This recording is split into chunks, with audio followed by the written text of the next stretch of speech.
Guys, I got my camera back. Yeah. So this is the Sony A7 that broke down on us 2 days into our 2 week trip to Europe. Can you believe that? Anyways, that really sucked. You know, I sent a lot of emails to Sony UK, hopefully trying to get like an emergency replacement or swap or something, but you know that didn't work out. Essentially, I had to wait till I came back to the States, and then we sent it in for service, and here we are. So I sent it in, and it took 2 weeks from the time that I sent it in to the time that I received it, which is not bad. I mean, I could live with that. This is the first time I've sent anything to Sony. I mean, I've sent things to Nikon a couple times, and the first thing that struck me was that Sony does not have its own repair facility.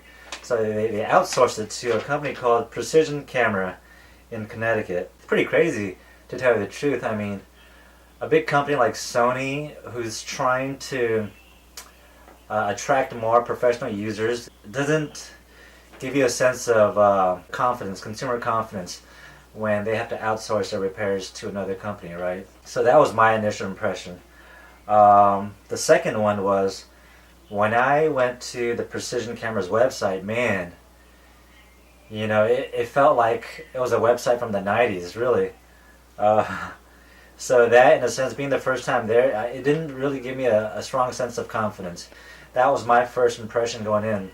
And you want that first impression to be a strong impression, but I didn't get that. So I was a little weary on the whole process. Now, when the camera was registered in their system, generally there's a website that tells you what stage it's in, right? But for their website, I mean, it was quite confusing because of the color codes. I mean, if everything was grayed out, and as it moved along the process, the colors were filled in, that would have been fine. But I mean, they have one grayed out, then one color filled in, and then the next stage grayed out. So I wasn't like, what stage is this in? You know, I wasn't sure. So it could have been easier. That was probably what left me in the dark. Like, I didn't know what stage the camera was in until I finally got the email that the repairs are done. They're sending it back to me. So it would have been good to have a little more communication, a better diagram or something. On the explanation of errors, it says mounted C-board SY1049. What that means, who the hell knows? I do not know what part that is or where even that goes, whether it's the 5-axis board or not, I don't know. Maybe if some of you guys know what C-board SY1049 is, hey, let me know. All the other stuff is just focus test recalibration, that's standard stuff. Description of parts used, same thing again, mounted C-board SY1049. But it doesn't tell me a repair price. It would have been good to know how much this would have costed me if the camera was out of warranty. It just helps, you know. Out of hand, it was about a 2-week process. Like I said, 1 week to send to them. And once they got it, they registered it, sent me an email saying they registered it into their systems.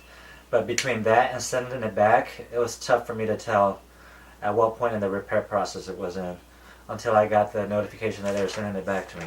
But I mean, honestly, Sony needs to take that in-house to really garner consumer confidence. So hopefully this, you know, gives you guys a good update of what happened to my camera. I'm just glad that it's back and it's working. I can use it again for our travel and our scouting camera. Hopefully this is good info for some of you who may have to send your camera in too for repair. Sony, you gotta get your own repair facility, but don't outsource this. I feel a lot more confident about sending this straight to Sony. That's it. Take care, guys.